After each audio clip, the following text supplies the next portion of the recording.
没有错，讲到大国的博弈，美中的博弈是全方位的哦，这个全地域的。我们看到，包括在南美洲哦，几个例子，我们一起来看看。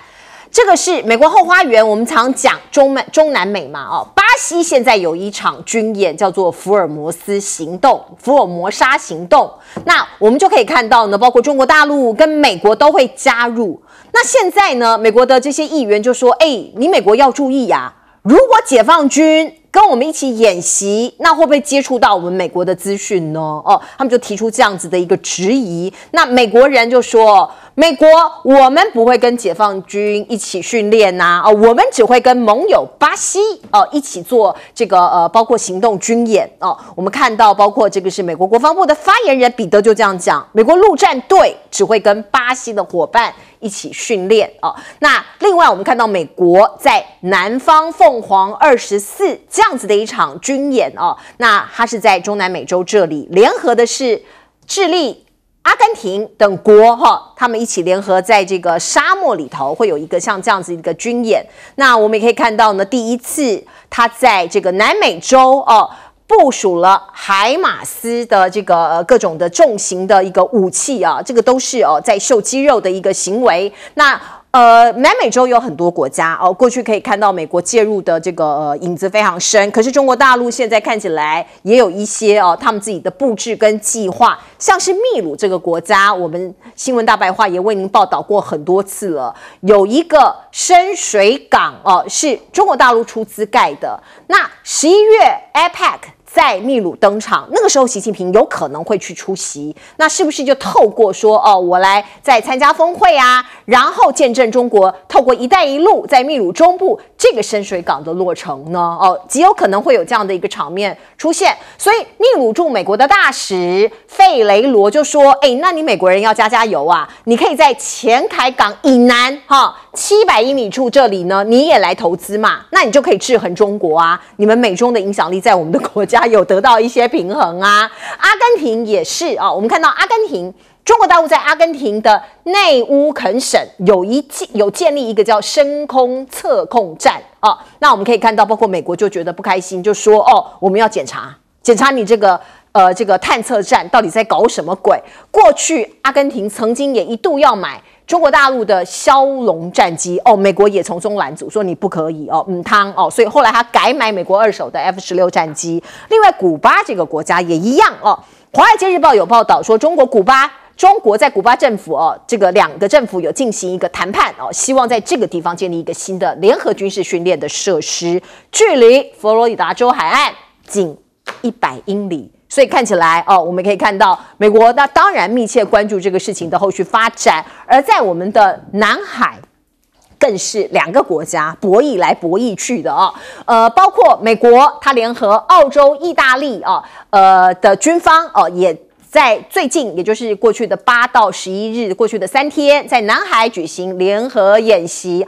他们再一次这个宣誓说要联手捍卫印太地区的自由与开放，像是德国军舰驶进我们台湾海峡，同样也是这样子的一个意义。而另外我们看到呢，解放军礼拜4的时候，也就是昨天很罕见的公布了一段画面，我们请导播让我们看这一段画面这是这个解放军这个某兵部歼16战机发射红外线干扰弹，驱逐外军P-8A 的反潜巡逻机的影像。不过呢，这是何时何地发生的，他们都没有说。就有军事专家根据这个画面来分析说，这极有可能是2022年5月26号解放军拦截澳洲 P-8A 的画面。过去2年2年前这个的一个事情，为什么现在发布呢？是不是刻意要给澳洲警告呢？把旧的画面拿出来告诉这个西方世界或者这些西方国家。那另外我们可以看到呢，有专家就说，这是 Business Insider 他这个杂志说中国正在接管南海，美国没有采取足够的措施来阻止它这样子的话哦，虽然你可以看到，包括中国大陆哦，在南海有一些争议的岛屿，跟菲律宾有一些擦撞啊、激进的行动，可是美国哦，只是嘴巴说，尽管他有签订所谓的防御条约，可是他没有行动啊，也没有任何的这个援助啊，哦，那这样子代表什么呢？是美国不想要卷入大国的冲突跟中国的冲突吗？哦，还是说他现在反手哦，就是比较保守往后退呢？来，我们先请教老师。我的推测，那个影带哈，解放军这个礼拜四公布的空军航空兵的，就是说这个影带，不是2022啦，不是哦。我的推测应该是今年的6月底，就是在吕宋岛北部 P8A， 在解放军这个进行演习的周遭，往海中丢置一些这个侦测器。然后要回收的时候呢，被拦截，进行了电子战。美国紧急的从冲绳派 RC-135直接穿越台湾到这个区域来。当然，美国在这一场电子战当中，现在很确定应该就是6月28号。事实上是美国败了。然后你看隔了一个礼拜之后啊，在大陆这边的就是中共中央军委会还对这个部队予以就是说这个嘉奖。我的猜测应该是这样，他不会公布4年前的东西，而且看起来应该就是内容。对。那我觉得其实我们稍微有一点讲的夸张哈，这个图里面解放军是巴西军演，但是他去多少人？他去54个人。对不起，他去了33个人。有点少。他去了33个人。那美国去了54个人，那解放军是去年第一次作为观察员去，今年是这个一起参加。Rubio 干嘛那么紧张？对啊，就是因为然后巴西的这个 Formosa 的军演，它是海军的军演，从1988年就到现在。是。那美国一直跟他有一些互动，但是今年这个鲁拉希望说能增加更多，有10个国家一起来。那去年中国大陆是观察员，今年派了33个，美国的南部军区也派了54个人。那但是他们是做的是2期这个军事演习，那但是都是各做各的，我觉得是有点夸大。秘鲁那个不是军港了，不是军港，至少到现在还不是嘛。而且我觉得深水港那个是前凯港，在利马的北部，大概60公里。那它是个深水港是没有错，那是个大陆那个中远海洋集团花了45亿去做这个军港，作为整个就是跟中国整个南美洲，从秘鲁它还要接到阿根廷去。作为整个这些大宗物资、原料、矿产以及中国的这个商品的一个重要的港口，它建了之后啊，就不需要就是说船往北走到美国或到墨西哥，再往这个亚洲走啊。所以呢，这也就是为什么这个港这么重要。那美国这个就秘鲁驻美国大使当然说，你美国也来，那这就出现一个问题了。美国一直把中南美洲当作自己的后花园，是有门罗主义。有南方军区，司令部，可是总共34个国家在这边，从加勒比海、中南美洲，已经有22个国家跟中国大陆签“一带一路”的协议，而中国大陆“一带一路”的基础建设、数位建设、双方的贸易，这里面34个国家也超过25个国家，它的第一大贸易伙伴不再是美国，而是中国了。是，所以这里面显现的是贸易基础建设。还有另外一方面呢，美国一直把他的痉挛当作后院，而从来不去耕耘。只有你在反对他的时候，他才像是古巴，还制裁搞到现在。所以我觉得要检讨的是美国自己本身啦。好，我们接一下广告。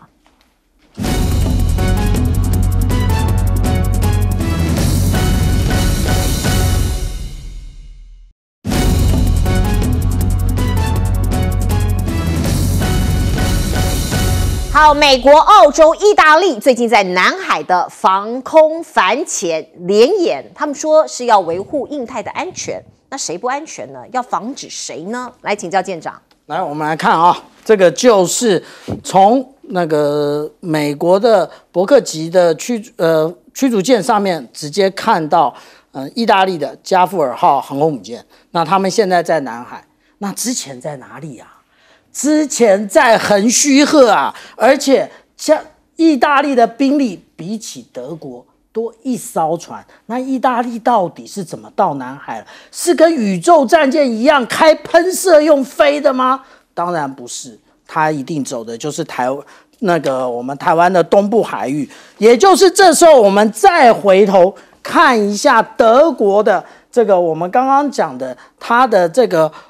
巡防舰为什么一定要走台湾海峡？那我们就很清楚它实际上的用意，也就是挑事。也就是他想要借这个机会，好像是跟美国紧紧的站在一起，但是意大利自从退出“一带一路”之后，他觉悟了，他知道这件事情做不得，所以他根本就没有通过台湾海峡，又不是从横须贺往南海，又不是只有台湾海峡一条路，而且我量过了，两边的距离其实不会差太远，你又何必故意的绕台湾海峡？所以我们这时候就可以看出德国的用心啊。那这另外啊，我们刚刚讲到说那个。美国的参议员 Rubio， 他为什么特别讲了这一个有关于巴西军演的问题啊？其实我们必须要这样讲啊，那个美国第一次碰到解放军吗？那当然不是嘛。怎么说不是嘞？其实他在2014年、2016年是有参加环太平洋军演的，要收集早就收集了，而且今年的2024环太平洋军演。解放军也有参与啊，不相信啊？那对不起，我没带那张图啊。也就是这一个所有的29个国家在编队的时候，远远看到啊，那个有一艘那个电子侦察船，对，那就是解放军的。所以本来这一个有关于电磁频谱的这一个收集啊，是平常就在做的，不是等到要作战的时候才做的。也就是解放军早就做这件事情了。那为什么？美国没有去拦阻嘞，美国没有去驱离嘞，因为那个就是航行自由啊。所以我们实际上来看这一些政治人物啊，其实全部心口不一，都在做大内宣跟大外宣。好，我们进一下广告。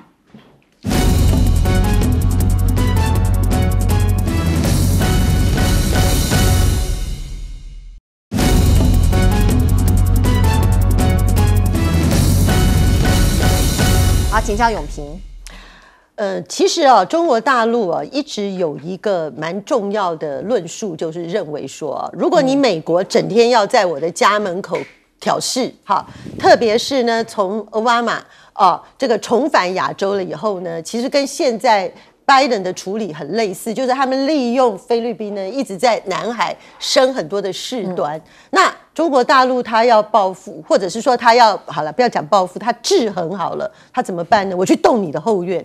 所以呢，中国大陆才这么多年的一带一路的重心呢，就放在拉丁美洲不断的在拉丁美洲推进各种关系，帮你盖港口啊，做这个铁路啊，各方面的基础设施。那这种状况当然会使得美国更毛躁，但是问题是对美国更毛躁的时候，中国大陆就会说，那你大家要将心比心啊，对不对？你每天就在我家的门口晃来晃去，晃来晃去，你也让我非常的痛苦啊。那我还没有把这个军队啊、舰队啊开到你那个什么加州外海或者东岸，这样子没事在你那边晃来晃去，对不对？所以中国大陆呢，它用的还不是直接的军事，它还只是用一种比较经济共同开发的事情，但是美国相对的蛮受不了的。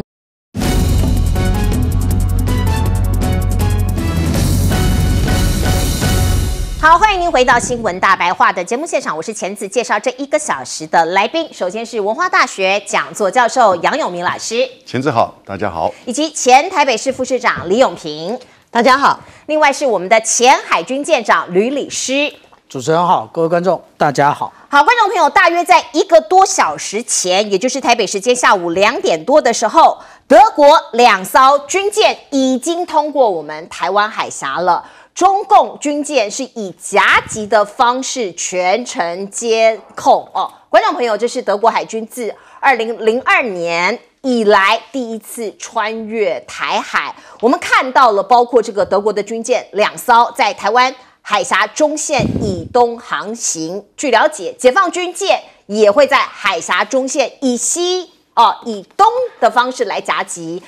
用这样的方式来做监控。而我国的军舰则在德国军舰的后方做监控哦，这是刚刚我们收到的最新讯息。1个多小时前，台湾海峡有这样的一个情势。那过去中国大陆哦，对于所谓西方的军舰或者是飞航器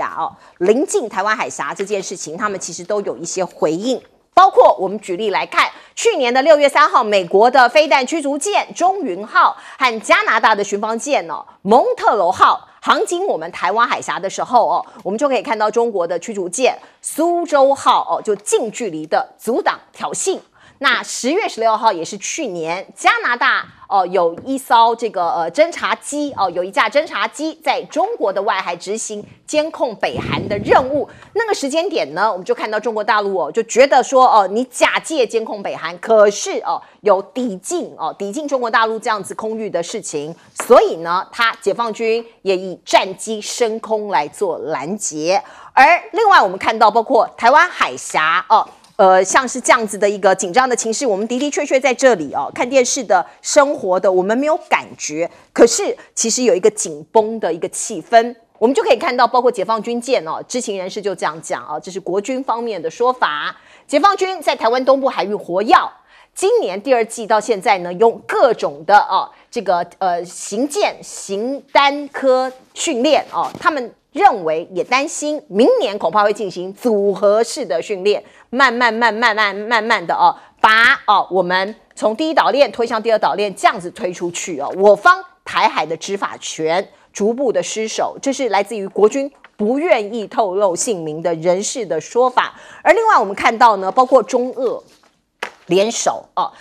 给美日有一个这样子的警告吗？就是有一个对峙的这样一个情况。我们看到美国的学者，这是美国的智库卡内基国际和平基金会的学者路莫尔，他就说，如果美中因为台海的冲突发生的话，俄罗斯他会有角色的俄罗斯可能也会支援中国，所以他提出了一个警告。而另外我们看到国际上昨天发生什么事情呢？普京跟王毅见面了，他们在圣彼得堡会面了。那当然两方都说两个国家的战略合作要推动多极世界，不要只是单边，不要只是单极，要多极。而另外呢，俄罗斯的外交部发言人这位女性的扎哈罗娃常常以这个发言呛辣的特色受到大家的关注她说美军如果因为报纸都有说嘛，将在日本部署中程导弹系统，如果真的这么做他警告美日来犯，中俄会联手，这是我刚刚讲的，两边可能会有这样的一个对峙。而另外，现在此刻中俄30年来最大的海上军演正在进行中，军舰也驶入日本海。那俄罗斯的这个军机闯入阿拉斯加防空识别区都是在秀肌肉吗？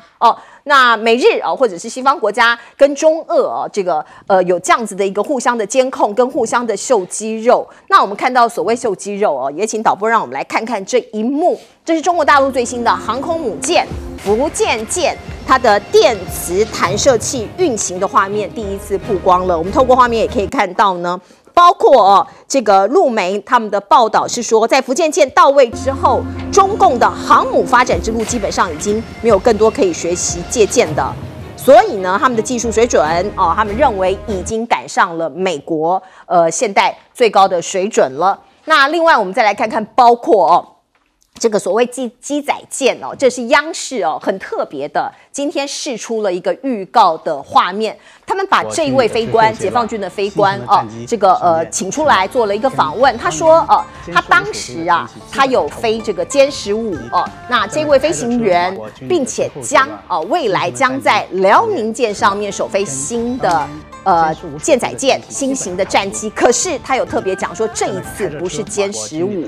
那外界猜测很可能是歼35这一型的新型战斗机，因为过去呢辽宁舰它这个航母它有一些图有一些航空迷把它截图出来，那个时候就被发现甲板有歼35的踪迹那中国的终极目标是3个航母全部要搭载最新型的歼35这一款战机那另外我们看到呢，香山论坛在北京登场了，美中也有交锋，因为美国代表团也有来嘛。我们看到中国大陆的前解放军的科学院副院长何雷，他就讲了一段话他说，如果美国在幕后操纵，把各国推到前线，或者是最终美国自己上了前线，那解放军不会永远有耐心，会粉碎任何外国势力对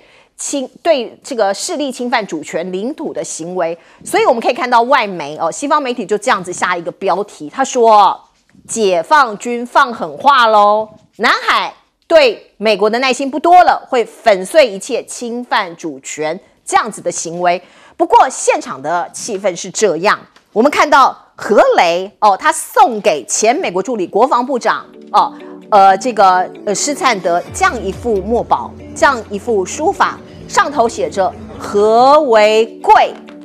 己所不欲，勿施于人。他们说中国大陆奉行防御性的国防政策，不会主动侵略任何一个国家。这个是来自于香山论坛的最新的报道。请问杨永明老师怎么看？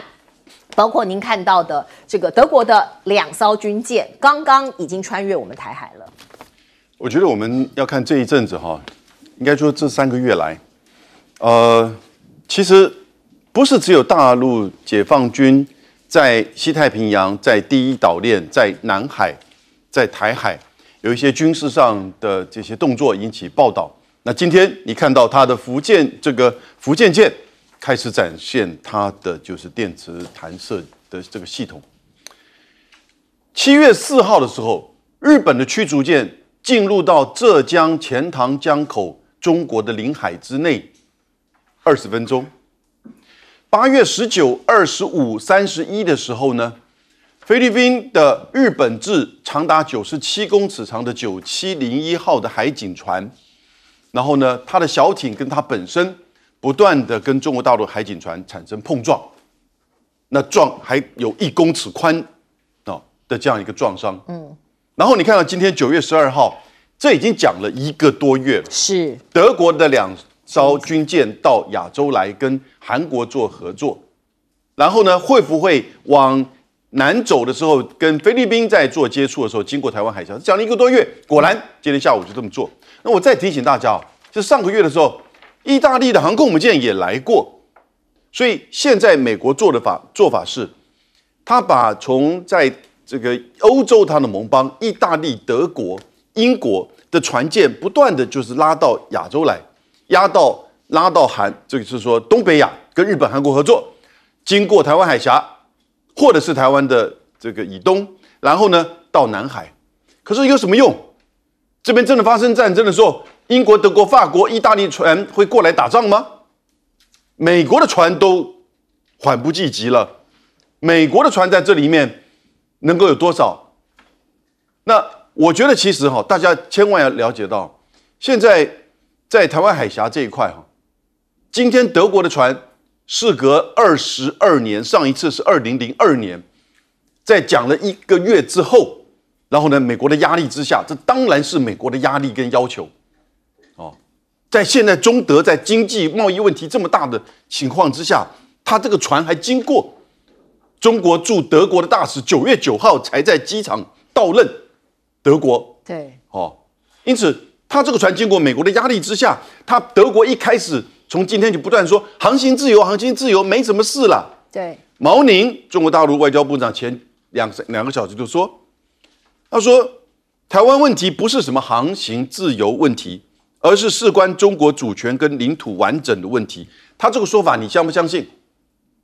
我相信，而且我觉得真的很快会有一个时间，我觉得解放军的海军会把整个台湾海峡视为一个军事上不再是可以随意穿越的这种国际水道、敏感水道。因为他知道你来自由航行，你来经过，其实就是要去凸显台湾不是中国的一部分。可是这个对北京而言呢，他越来越觉得你是挑战他的领土完整。是。那回到我们自己台湾，你觉得德国会帮我们台湾打仗吗？你觉得发生战争的时候美国来得及吗？日本只是在撤侨啊，而我们的这个飞官的这个救援都搞成这个样子，真的能够为台独打仗吗？大家真的要三思，要谨慎。是德国的巴登福腾堡号巡防舰以及法兰克福号补给舰已经在刚刚1个多小时前驶入我们台海的北端哦，通过我们台湾海峡。那根据国防部的讯息是，我国的国军舰啊，我们国军的军舰在德国的军舰后方做监控。来请教舰长怎么看？我们来看这一艘啊，也就是7200吨的巴伐利亚，对不起是巴登福腾堡号啊。那其实，请问大家，你有看到防空飞弹吗？它没有防空飞弹，它唯一的防空飞弹其实也就是不到15公里的海公扬飞弹。那也就是其实它的战力比起解放军无论是052C 或052D 7500吨的差远的了，而且刚刚我们看到啊，说通过台湾海峡，那他们觉得这样可以维持航行自由。我想请问，除了这些军舰之外，其他的渔船、商船，还有各型邮轮来往于东南亚、东北亚的，曾经有哪一艘船被拦停过、拦停登检过？没有，所以根本就不存在这一个航行自由，这个叫做假议题。而且你真的觉得这样有用吗？跟大家报告没用。为什么？因为最下面这张图呢，是2023年美国国防部提供给国会的中国军力报告。我们可以看到这个黑色这条线就是鹰击6两的反舰飞弹。它如果平移的话，整个涵盖台湾海峡，你来有用吗？没用，一点用都没有。而且德国做这件事情根本就是没事找事。为什么？其实德国很厉害的，人家都在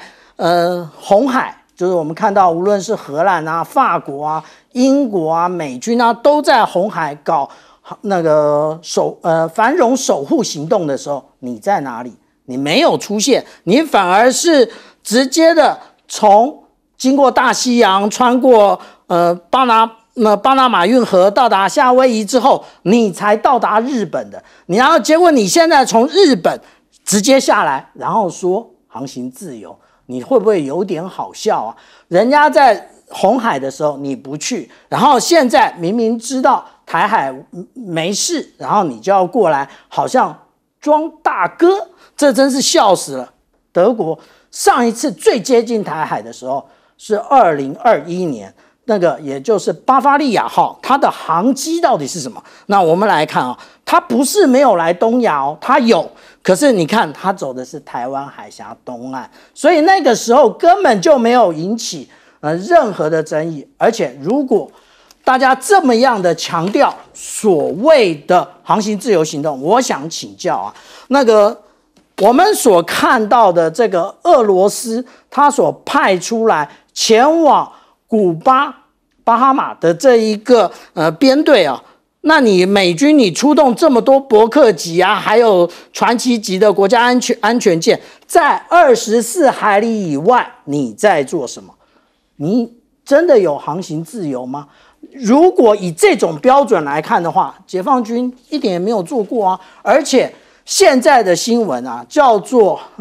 我们讲新三色，然后讲的好像很紧张。但是事实上，他讲说：“哎呦，左右夹击啊！什么左右夹击啊？我跟大家报告，其实呢叫做东西并航监控，也就是并航监控。可是我派2艘，让你在中间走，有妨害你航行吗？也没有。那至于说有关于航空母舰的部分啊，前几天我在节目上我就拿出这张图来跟大家报告第4次海试的时候，这是黄色的每一点，通通都是。”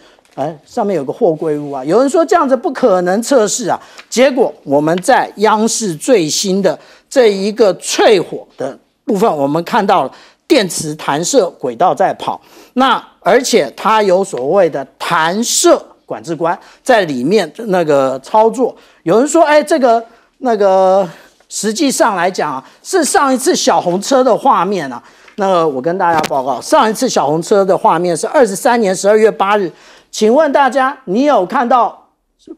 它的甲板上有画白色跟红色的线吗？没有，所以这是最新的。来请教永平。其实啊，现在台湾海峡呢，确实面临了被中国大陆这个逐步内海化的一个问题。那我们的政府啊，现在只有这个所谓不具名的国军资深人士呢，才愿意在不显露出他的身份的话，才愿意讲真话。他说，解放军在台湾东部海域活跃那今年呢，已经慢慢都在外海进行单科训练了。那明年呢，根本都在东部的外海呢进行组合性的训练。这换句话什么？换句话说，他认为他的第一岛链呢，他已经很安心，他已经 OK 了，他已经朝向第二岛链。那么甚至福建舰的这个航母呢，其实也是为了扩展第二岛链出去而设置的，真的是重量级的 heavyweight 的大杀器所以在这种情势底下呢，我觉得台湾对于很多国际局势不管说民进党政府呢是不愿意面对现实还是不愿意跟国人讲真话，因为其实中国大陆把台海内海化的部分，其实就是因为2年前，大家想想看，时光飞逝，2022年8月2号到8月3号 ，Nancy Pelosi 美国当时的这个众议院的议长，到台湾来访问。这一次台湾付出的代价呢，就是海峡中线被没收。那这个事情呢，虽然我们的国防部我们的政府不断的说这样那样没有如何如何的，可是呢，我们看到过去2年来，中国大陆的军事部署呢，它就以这个方向呢，一直朝向这个方向来处理。那来处理到呢，现在整个台海的状况已经从本来就是说可能台湾还可以透过跟中国大陆的某种互动各方面，我们彼此是不是有一个尊重，有一个默契等等，现在已经没有掉了。以后已经把国际的力量，甚至呢中俄隐隐已经内涵要对抗美日呢，而这个战场甚至很可能会发生在台海。那我觉得这样的发展呢，其实对台湾来讲是最需要值得担心的。所以在战场上面有很多的细节，也许我们透过媒体报道并不能完全了解真相认知战还有各种的这个作战的行为，现在我们投射到乌克兰战场上来看，就是一例，包括红军城这个重要的据点，现在到底谁攻下了？我们看到的最新的报道是，俄罗斯已经引进了最新的装备在这个地方节进逼看起来在猎杀乌军。包括你看到俄罗斯将空降兵的正规部队引到了波克罗夫斯基方向并且在进攻行动中投入了最新的重装备，所以这个地方正在厮杀。而在乌东，每一天都发生大大小小的战斗，超过100场。俄军主要的战力集中在格罗夫卡还有新格罗夫卡这几个地区大概有50%的战斗就发生在这个地区所以我们看到战场上面一分一毫，一下子被你攻，一下子被我拿。那现在此刻我们看到的报道是，俄军反攻了，24小时收复了库斯克10个著名地乌克兰不是有一支精锐部队跑去俄罗斯的这个库斯克这个地区吗？可是现在看起来俄罗斯也在反攻，他们希望把乌军给推出去。那另外呢外交上面的手段当然是大家希望可以结束这场战争的一个利器。那习近平、泽伦斯基有没有可能见面呢？我们来自 TVBS 的一个报道是说，有可能在10月份下个月这2个人会见面。如果真的见了面，那泽伦斯基过去2年不断的呼叫甚至这个透过媒体不断空中希望中国出手这件事情，是不是会成真呢？那另外一件事情，我们看美国，他要一方面美国国内有总统大选，另外一方面他们对于俄罗斯或者是在以色列这个两边的战场，那当然会影响到他们自己国内的大选，所以美国现在不断的指出说，这是中国大陆出手，你在帮助俄罗斯攻打乌克兰，证据是什么呢？证据是交换096潜舰的技术，他认为有一些先进的潜舰呐、航空器啊，还有飞弹技术啊，你可能偷偷的交换给俄罗斯，所以让俄罗斯去攻打乌克兰。而另外呢，还有一项指控，也是来自于美国跟西方国家，说伊朗呢运这个所谓的飞弹，而且是超音速的飞弹到这个包括俄罗斯去所以呢，我们英美我们西方国家要反制，什么反制呢？我开绿灯让乌克兰可以有远程的武器，可以攻进这个莫斯科，或是攻进俄罗斯。可以看到大家都在放狠话，包括普京也说，如果你胆敢这么做，那我也不管了我将视同跟你北约交战如果你开放乌克兰有远程的武器开放的话，我们就大家来大干一场吧所以我们最害怕的这个战争扩大或者变成世界大战，是不是有可能一触即发呢？而另外呢，普京的前顾问谢尔盖说，可以透过有限使用核武来打击北约国家，并且侥幸的逃脱惩罚你们想要逃脱惩罚不可能，我有限度的使用核武。所以从这个战争一开始，我们就在讨论有没有可能俄罗斯被逼急了用核武，现在看起来随时有可能。而普京呢，他一方面也在拉拢盟友，大家刚刚看到包括这个中国大陆，包括北韩，另外他把眼光也投向了印度。现在看到普京邀请莫迪总理来访说你也可以来斡旋俄罗斯跟乌克兰的和谈。大家知道这个莫迪一方面跟普京握手，前一阵子也见过泽伦斯基两边他都押宝不过此刻我们看到，在俄罗斯，印度的国家安全顾问阿吉特跑去俄罗斯访问，并且跟普京说我们的莫迪总理乌克兰之行如何巴拉巴拉他有这个向他报告的这样子的一个意味。而我们看到呢，俄罗斯其实释出一些这个善意给印度他说他已经释放了35名卷入乌克兰冲突的印度公民所以这个局势都时时刻刻在变化。来，杨老师。我不觉得习近平跟泽伦斯基会在10月份，就是下个月了是会见面，因为10月份其实重大的国际会议就是金砖会议，那泽伦斯基不可能去，因为那个是在俄罗斯举办的。是联合国大会9月底也不会到10月，差不多10月初吧。那这个时间点，习近平不会到美国去，因为美国要总统大选。那总统大选之前，泽伦斯基怎么会去见这个习近平？那当然，在11月的时候，总统大选结束，美国总统大选结束之后，在南美洲有 G20， 也有这个 APEC 的会议。那其实我觉得这个也不是他们见面的时间点。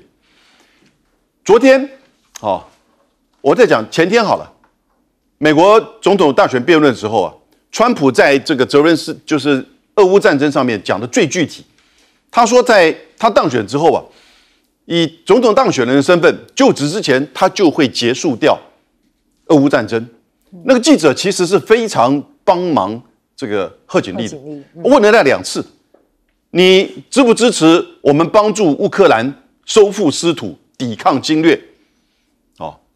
然后他也问贺锦丽，贺锦丽说我们支持民主。那我讲假的，贺锦丽美国还能再支持下去吗？但是川普怎么说？川普说这个战争不应该发生。也已经死了这么多人，我们花了那么多钱，欧洲反而比我们少。我会在最短期之内结束战争。昨天，他的副手万斯接受美国的访问，他就讲得很具体。这个计划是怎么做呢？以现在乌东、乌南的这个俄乌的占领的为分界，把现有的乌东、乌南做成非军事区。至于这个非军事区谁控制，不是乌克兰，他没有多讲。然后呢，他说乌克兰要维持中立地位，不可以加入北约。这个是川普如果万斯能代表川普的话，很具体，就是说最终结计划，我觉得这个大概可能是最有可行性的。那现在你看到，连坎贝尔都说，中俄之间的合作已经到了军事层面。美国的这个他是副国务卿是，这他一定有他的这个情报资讯来源嘛。所以我觉得其实也蛮符合事实，只不过是他不知道有没有这么多的层面哦。可是呢，你就看到的的确确这个俄乌战争不只是在能源上、地缘上，其实让中俄之间更接近，在军事上也是如此。各位，你有没有注意到，在过去跟俄罗斯关系很密切的，就是北韩、越南、印度、中亚、蒙古，现在这些国家都在中国的周边，而这些国家目前也都因为俄乌战争、俄罗斯的影响，他们跟中国的关系维持得非常的好，而且具体的合作的计划，中越之间、中国跟蒙古之间、中亚之间，那甚至印度，我们都看到那个王毅跟印度的国安顾问都举行了会谈，在昨天。所以这样子的情况，你看到就是这个地缘政治在欧亚大陆，因为俄乌战争使得中俄的连结更加的密切。而美国现在第一时间呢，我跟你讲，不管谁当选了，我如果是美国的任何的智库或学者能够建言的话，要赶快结束俄乌战争，要赶快结束俄乌战争。第一个，你打不下去，钱也花不下去了；第二个，你再弄下去，俄罗斯会出大招的。所以，然后你的重点其实是在亚洲，是在印太，对不对？这个大家都知道。所以各位，万斯所讲的结束俄乌战争的这个做法跟方案呢，真的有可能会实现，不管谁当选。是，这也是一个很具体的说法哦。从美国这个潜在的可能的总统、副总统的当选人，可能会有未来有这样子的一个规划。来请教舰长怎么看乌克兰的问题？我们现在无论是在讨论红军村，或者是在讨论库斯克，其实现在这两个地方通通都是绞肉机，也就是无论是乌克兰人，或者是国际佣兵，或者是俄罗斯人，在那边根本就是进行肉搏。这个时候，我们就应该回想一下，在今年6月底7月初香格里拉对话的时候，中国大陆的国防大学国际防务学院的院长，他到底讲了什么？他说要考虑乌克兰人的一个生命价值啊。那他说现在他觉得拜登很可怕，拜登说他要战到要让这个战到最后一个乌克兰人，但是事实上是什么？是美国不断的在卖弹药，卖到最后一个乌克兰人。所以我们来看看这个真是国际的现实啊，这一些自认为是单极的强权霸权，他只想要卖武器，让他自己赚大钱。可是你的生命完全他视之如草芥。那现在我们觉得俄罗斯好像已经被打到奄奄一息了，其实并没有。我们看到的现在这张图是9月7号的时候，解放军的编队通过通过对马海峡进入日本海。那他们要做什么？他们要跟俄罗斯进行军演，在日本海以及鄂霍次克海。那除了这一个编队之外，俄罗斯其实在无论是北极海，或者是